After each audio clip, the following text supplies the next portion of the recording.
Sarvepalli Santosh Kumar ji.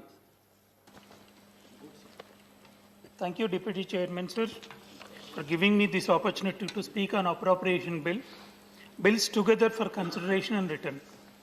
I would say this is the huge legislative business.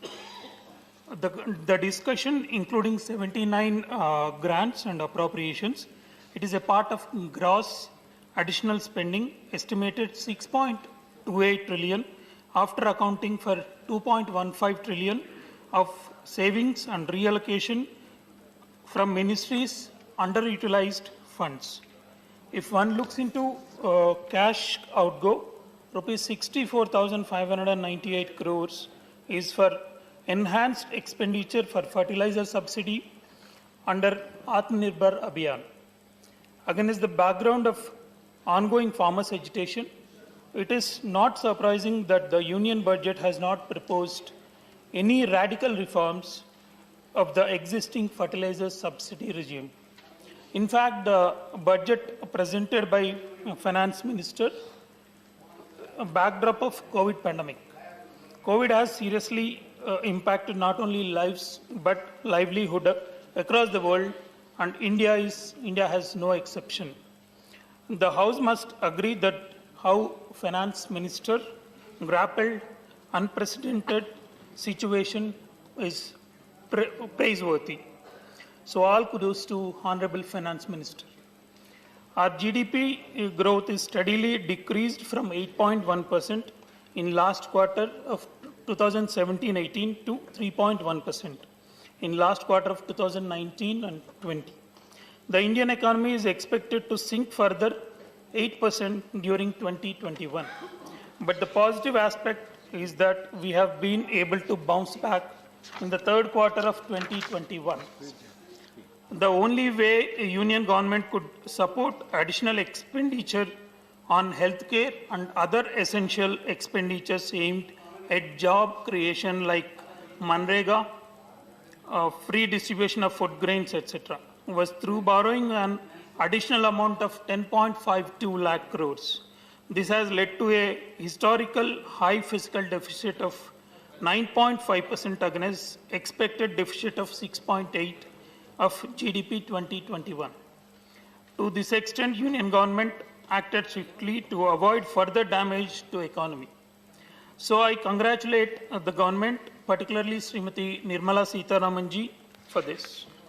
Keeping in tune with COVID demands, the budget earmarked an expenditure of 2.23 lakh crores in the coming year on health and well-being.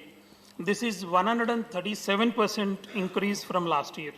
Although this includes expenditure on vaccination, including the grants by Finance Commission, outlay on drinking water and sanitation of about 60,000 crores and 2,700 crores for nutrition are most welcome.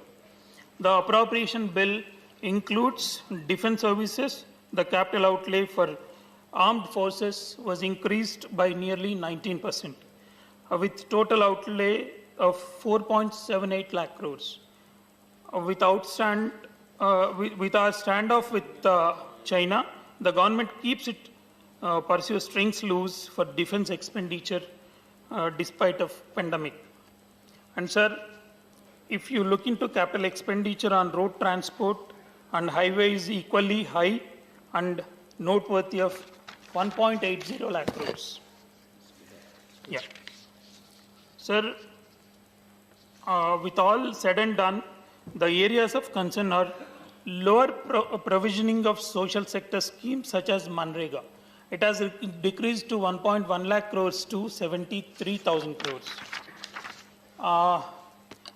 2.87 lakh crores is allocated to Jal Jeevan Mission over 6 years to give piped and safe drinking water to 2.8 lakh crores households in 2.8 lakh crores households. In Telangana, we have already had achieved more than 98% target by mobilizing resources of the state borrowing from financial institutes through our flagship program Mission Bhagiratha by spending 30,000 crores under our dynamic leadership of our Honorable Chief Minister K. Chandrasekhar Rao Garu.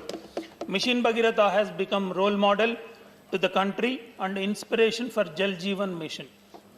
Tax devolution states heavily impacted as there is reduction in revenue receipts of the union. Secondly, performing states have been penalized by 15th Finance Commission. Please conclude now. Yeah, Santosh. I would be failing in my duties if I've not raised issues relating to my state, Telangana.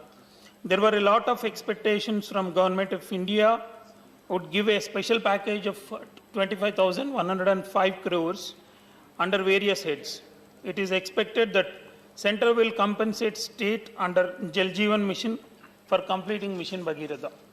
Releasing of amounts rupees 1,350 crores each year, 450 for 2019-20, 2021 and 2022. Under the package of development of backward regions of the state mandated under Section 94 of 2 AP Reorganization Act. Dues amounting to 817.61 Please crores conclude rupees now. of 14th, just a moment, sir. On the whole, if all these policies announced are implemented earnestly, there is a hope of, that India will bounce back quickly from the havoc caused by COVID to economy.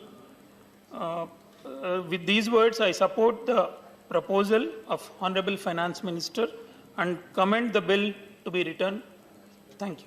Thank you, Honorable Santosh Kumar ji. Honorable V. Vijay Sai Reddy ji.